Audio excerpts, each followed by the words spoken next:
جب میری حافظ قرآن بیوی فوت ہوئی، قبر پر ایک بندر روز آ کر بیٹھ جاتا اور بہت روتا اور قبر کو پنجے مارنا شروع کر دیتا۔ قبر کھودنے لگ جاتا۔ آخر میری حافظ قرآن بیوی سے ایسا کون سا گناہ ہو گیا تھا جو روزانہ بندر اس کی قبر کو کھودتا؟ بندر قبر کھود کر میری نیک بیوی کی لاش کو باہر کیوں نکالنا چاہتا تھا؟ آخر بندر کو اس کے ساتھ کیا رشتہ تھا؟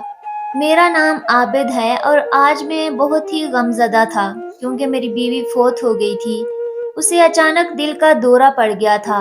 تمام خاندان والے اچانک موت کی خبر سن کر بہت حیران تھے کیونکہ ہمارے گھر میں بڑا ہی سکون تھا اور ہم میاں بیوی کے درمیان عام شادی شدہ جوڑوں کی طرح کبھی لڑائی جھگڑا بھی نہیں ہوا تھا، مگر ہونے کو کون ٹال سکتا ہے۔ میری حافظ قرآن بیوی کو اچانک ہی دل کا مرض لاحق ہو گیا اور وہ اپنے وقت پر چلی گئی۔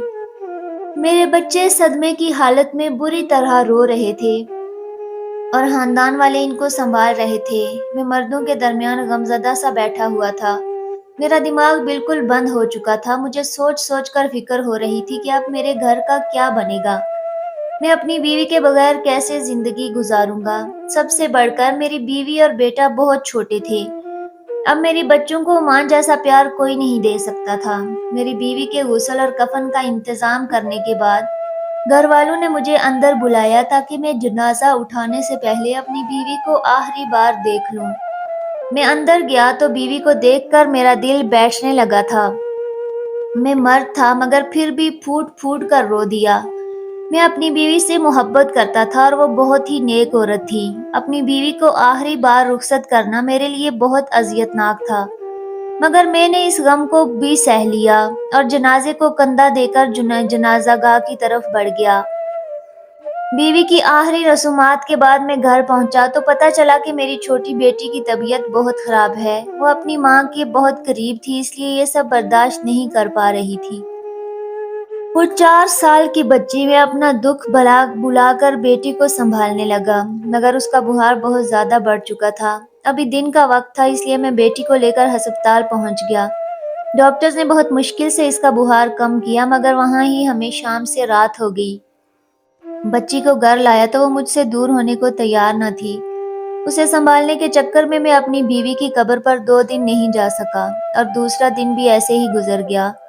2 دن بعد میری بیٹی کی حالت سنبھلی تو میں نے دن کے وقت اسے سلایا اور خود بیوی کی قبر پر پہنچ گیا۔ میں جیسے ہی قبر پر پہنچا، مجھے دیکھ کر قبر پر موجود بندر رونے لگا اور ہاتھ جوڑ کر دعا مانگنے لگا۔ پھر اچانک میری بیوی کی قبر کو پنجے مارنے لگا۔ میں نے اس بندر کو بھگانے کی کوشش کی، مگر وہ بندر ادھر بیٹھا مسلسل رو رہا تھا۔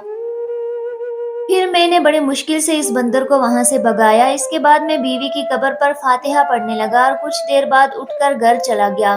گھر میں ابھی مہمان بھی موجود تھے، میرے بہن بھائی بھی میرے گھر میں رہ رہے تھے اور جاننے والے تعزیت کے لیے آ رہے تھے۔ اب میں روز بیوی کی قبر پر 1 گھنٹے کے لیے ضرور جاتا، مگر میں جب بھی قبر پر جاتا تو وہ بندر میری بیوی کی قبر پر بیٹھ کر رو رہا ہوتا اور ہاتھ اٹھا اٹھا کر دعائیں مانگتا، لیکن میں اسے وہاں سے کسی بھی طرح بھگا دیتا تھا۔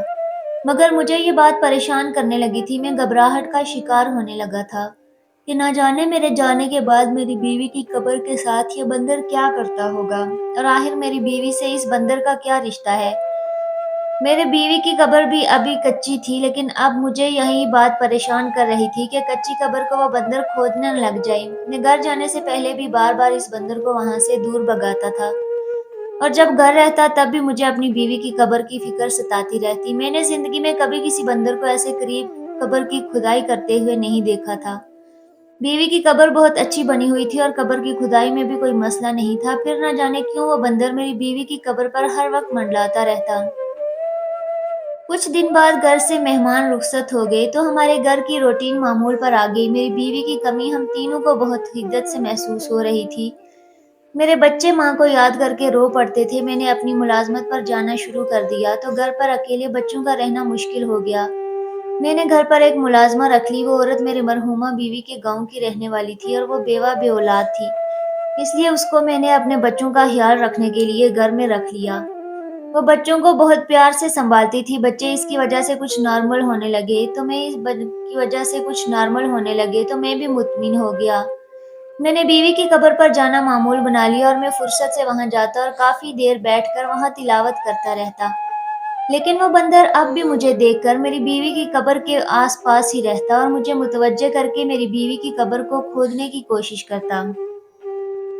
شروع میں تو مجھے بہت غصہ آتا اور میں اسے مار کر بھگا دیتا، مگر اب میں سوچنے پر مجبور ہو گیا، اب قبریں چھوڑ کر قبر پر کیوں آتا ہے، لیکن قبر کو بلا وجہ کھولنا بھی ممکن نہیں تھا۔ ایک ناسمجھ جانور کی حرکت پر میں اپنی بیوی کی قبر نہیں کھول سکتا تھا۔ میں کتنے ہی دن اس کو جانور سمجھ کر اس کی بات نظر انداز کرتا رہا، مگر میرا دل بری طرح سے بے چین تھا اور راتوں کو میں سونے کی کوشش کرتا مگر مجھے نیند نہیں آتی تھی۔ ایک رات سویا تو خواب میں دیکھا میری بیوی ایک کوٹری میں بند ہے اور کوٹری میں ہر جگہ آگ لگی ہوئی تھی۔ میری بیوی بہت پریشان سی رو رہی تھی مگر کچھ بول نہیں پا رہی تھی، لیکن اس کی بے بسی مجھے محسوس ہو رہی تھی اور اسی وقت میری آنکھ کھل گئی تو میرا پورا وجود پسینے سے تر تھا اور میں بری طرح کانپ رہا تھا۔ میں کتنی دیر بستر پر سر پکڑ کر بیٹھا رہا۔ میری بیوی تو بہت نیک اور حافظ قرآن تھی، مجھے لگا میں سارا دن اپنی بیوی کی قبر کے بارے میں سوچتا ہوں، اسی لیے مجھے یہ خواب آیا ہے۔ میں اس خواب کو صبح ہونے تک بھول گیا اور زندگی کے معاملات میں الجھ گیا، مگر اگلے روز میں قبر پر گیا تو وہی بندر پھر سے قبر کے پاس بیٹھا ہوا تھا۔ اسے دیکھ کر مجھے اپنا خواب یاد آیا اور میں نے بنا سوچے سمجھے اسے مارتے ہوئے وہاں سے بھگا دیا، مگر جب رات کو سویا تو پھر سے وہی خواب آیا۔ اس بار میری بیوی آگ اور دھوئیں کی وجہ سے بے حال سی کوٹری میں گری پڑی تھی اور میں باہر کھڑا سب دیکھ رہا تھا۔ میری آنکھ کھلی تو مجھے بے حد پریشانی ہوئی، میں سمجھ نہیں پا رہا تھا میں اس معاملے کی گہرائی تک کیسے جاؤں۔ میں اگلے روز صبح صبح مسجد چلا گیا اور امام صاحب کو اپنی پریشانی بتائی۔ پہلے تو امام صاحب نے اس بندر کی بات سن کر مجھے یہی سمجھایا کہ وہ جانور ہے جو ناسمجھی میں ایسی حرکت کر رہا ہے، تم چند روز کے لیے کچھ کانٹے دار جھاڑیاں کاٹ کر اپنی بیوی کی قبر پر پھیلا دو تاکہ جانور وہاں تک نہ پہنچ پائیں۔ مگر جب میں نے اپنے خواب کا ذکر کیا تو امام صاحب نے چونک کر مجھے دیکھا۔ مسلسل 2 راتوں سے ایک ہی خواب کے آنے کا سن کر امام صاحب بھی سوچ میں مبتلا ہو گئے اور بولے، خواب 2 طرح کے ہوتے ہیں، ایک شیطان کی طرف سے اور ایک اللہ کی طرف سے ہوتا ہے۔ امام صاحب بولے، ہو سکتا ہے یہ خواب اللہ کی طرف سے ہو یا پھر شیطان تمہیں بہکا رہا ہو۔ ایک رات مزید انتظار کرو، اگر آج رات بھی وہی خواب آیا تو پھر میرے پاس آنا، میں تب تک اس مسئلے کا حل سوچتا ہوں۔ میں واپس گھر لوٹ آیا۔ امام صاحب سے بات کر کے مجھے تھوڑی تسلی ہو گئی۔ میں نے ملازمت پر جانے کی تیاری کی اور بچوں کو تیار کر کے اسکول چھوڑنے چلا گیا۔ میں ابھی مرحومہ بیوی کا خیال ٹھہر گیا تھا، میں دل ہی دل میں دعا کر رہا تھا کہ وہ خواب شیطان کا بہکاوا ہی ہو، کیونکہ کسی اپنے کی قبر کو کھودنا کوئی آسان کام تو نہیں، اور میں نہیں چاہتا تھا کہ میری بیوی کی آخری آرامگاہ کو توڑ پھوڑ کر دیا جائے۔ میرے لیے تو اس بندر کا وہاں آ کر رونا اور پھر قبر کو کھودنے کی کوشش کرنا ناقابل برداشت تھا، مگر اسی رات جب میں سویا تو مجھے پھر سے وہی خواب آیا۔ میرا دل اذیت سے پھٹ گیا، قبر میں کوئی مشکل جھیل رہی تھی، حالانکہ میں 3 بار خواب میں واضح طور پر یہی دیکھ رہا ہوں۔ وہ آگ میری بیوی کے وجود کو نقصان نہیں دے رہی، مگر وہ آگ میری بیوی کے اطراف میں پھیلی ہوئی ہے، اسے پریشان ضرور کر رہی ہے، اور یہی بات اب جاگنے کے بعد میں سوچ نہیں پا رہا تھا۔ میری بیوی حافظ قرآن تھی، ایک پیر گرانے سے تعلق رکھتی تھی، اس نے کبھی کسی غیر مرد کو نہیں دیکھا تھا۔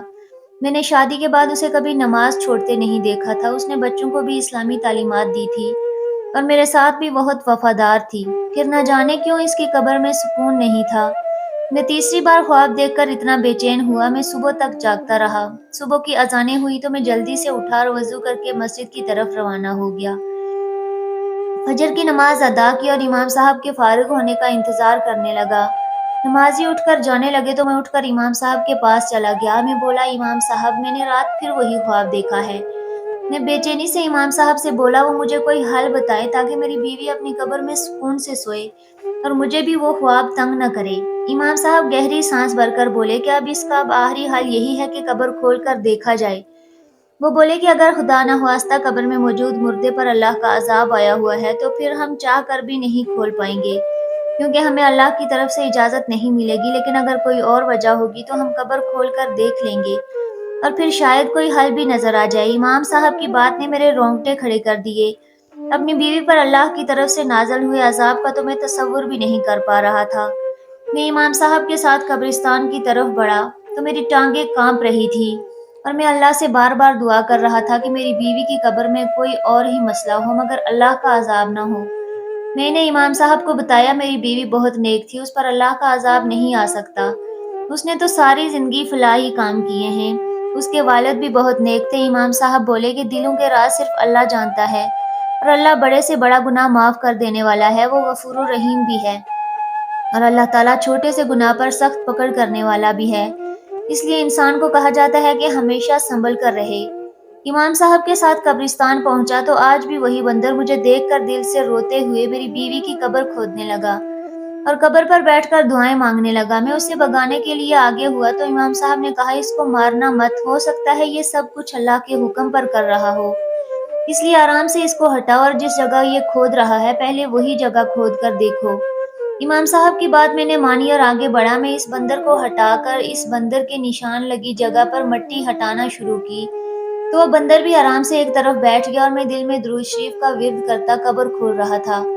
جب میں اسی جگہ کی گہرائی میں پہنچا تو مجھے جھٹکا لگا، وہ منظر دیکھ کر میرا کلیجہ پھٹ گیا، میں چیخ مار کر قبر سے دور ہو گیا۔ امام صاحب جو میرے پیچھے ہی کھڑے تھے قدم بڑھا کر آگے ہوئے اور قبر میں بنے اس گڑھے میں دیکھنے لگے۔